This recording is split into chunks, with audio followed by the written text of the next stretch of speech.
Hello সবাইকে আবারও একটা ছোট মিনি ব্লগে সবাইকে ওয়েলকাম। প্রথমেই বলি বসন্তের সুন্দরী পুরুলিয়া।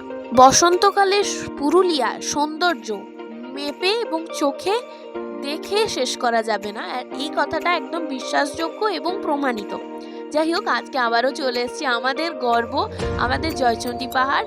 ও না, জয়চণ্ডী পাহাড় বললে হবে না, হীরক রাজার দেশে।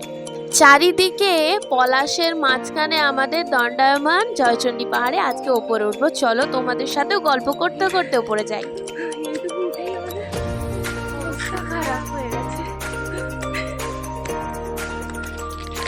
কিরে, হাঁপিয়ে যাচ্ছিস?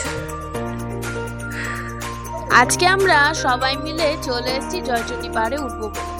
সিঁড়িগুলো বেশ সুন্দর করে রং করেছে, আমরাও উঠছি আস্তে আস্তে। আর এই যে সেই কেল্লা থেকেই কিন্তু নজরদারি করা হতো দূর থেকে আগত শত্রুদের, সেই পঞ্চকোট রাজার আমল থেকে।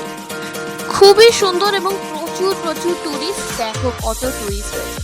আর প্রাকৃতিক সৌন্দর্য নিয়ে কি বলবো বলো তো, আমি তো নিজেই যতবার আসি মুগ্ধ হয়ে যাই। আমার কিন্তু সত্যি ভীষণ একটা পছন্দের জায়গা হচ্ছে এটা।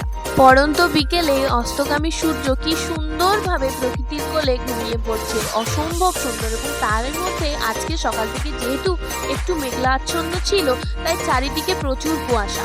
ভিডিওটা কেমন লাগলো অতি অবশ্যই কিন্তু কমেন্ট করে জানিও। চলো নিচে যাই। রাত হয়ে গেছে, মোটামুটি সন্ধ্যে 6টা বেজে গেছে। 6টার পর আর উঠতে থাকতে দেওয়া হয় না, তো যারা উঠছে তাদেরকে আর বেশি দূর পর্যন্ত উঠতে দেওয়া যাবে না। আর আমরা এখন নামছি। ঢুকে গেলি? উঠতেও কষ্ট, নামতেও কষ্ট। হ্যাঁ, চলো আস্তে আস্তে।